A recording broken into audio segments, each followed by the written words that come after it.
Chapter 2 Uncle Philip.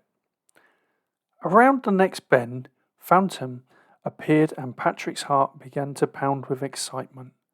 The village looked exactly as he remembered it from his childhood. It was 1/3 surrounded by deep woods. Its landmark was the church, which stood on a hill at the edge of the village. They reached it after a few minutes' drive, and Patrick glanced fleetingly at the stone wall surrounding the church and the cemetery. He remembered that he liked going to the cemetery. There he would curiously look at the ancient tombstones and read the names of the deceased. He always wished to catch a glimpse of a ghost and constantly haunted Evelyn with imaginary ghost stories. His mother often took them to her parents' grave, where they laid fresh flowers. In the late sultry afternoon, the village seemed deserted, and they hadn't seen anyone yet. They rounded another bend, and Patrick began to recall details of the time they used to come here to visit his mother's family. "I don't think it's far away. We have to go past the grocery store and then turn left. From there, we'll come to a small intersection leading to a country house. We should be there in a little while," Patrick spoke up. "I'm surprised you even remember this place," Anna replied in disbelief. Everything suddenly came back to me, as if it was encoded in me. Peter White lived in the house across the street from the store. He was the same age as me, and he was always playing with me and Evelyn when we came to visit. He lived alone with his mother and grandmother. He always had a story or a gossip about everybody in Phantom. I remember him telling us how a local girl had gone mad because of an unhappy love. My sister and I met her a few times. Evelyn was always afraid of her wild looks," Patrick added cryptically. "And what did she look like?" Jessie asked with impatience. "She was very beautiful. She had long fair hair with meadow flowers woven in it. She walked barefoot and was dressed in a white dress. People used to say it was her wedding dress. Unfortunately, her fiancé died before the wedding." "That's very sad," Jessie gasped. "Yes, it is, sweetheart, but sometimes life gets unexpectedly messy," Anna added soothingly. "I'm not getting married anyway. Boys are morons. Except Johnny," Jessie remarked defiantly. The car finally pulled up after a long drive. They found themselves in front of a 2-story house. The roof looked as new as did the windows, which were shaded by curtains on the second floor. The courtyard was clean and tidy. Patrick was surprised that it looked better than he had remembered in his memories. Meanwhile, Tom turned onto the road to the mansion. From a distance, he saw that Patrick's car was already parked in front of Philip's house. After driving for a while, he pulled over and they all got out of the car. "Why is Patrick staring at the windows?"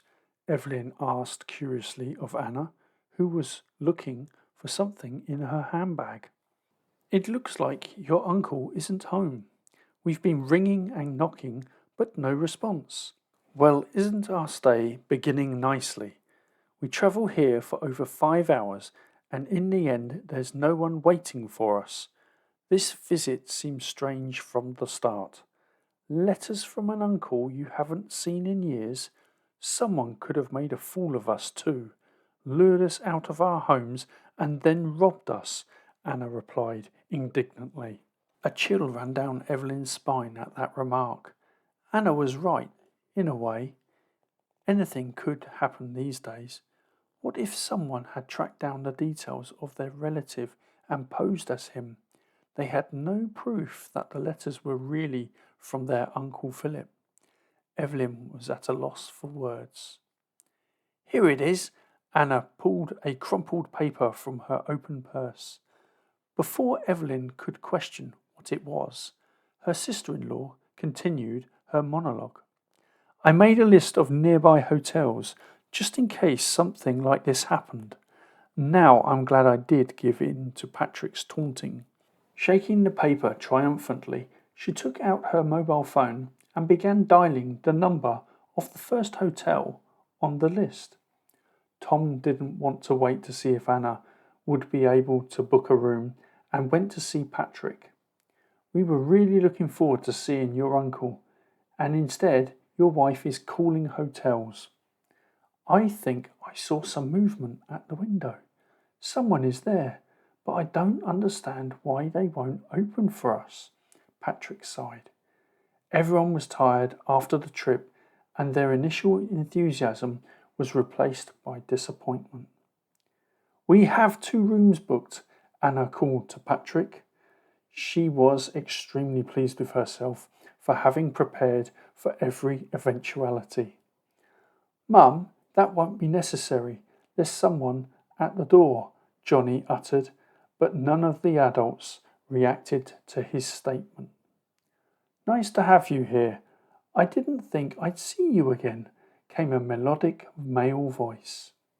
Uncle, is that you? Evelyn recovered quickly and offered Philip her hand in greeting. We thought we'd been tricked when no one answered the door, Anna said. My dear, I'm not the youngest anymore. The housekeeper probably didn't hear anything either. Philip had short grey hair, slicked back with gel, and a prominent nose on which sat large, unfashionable glasses.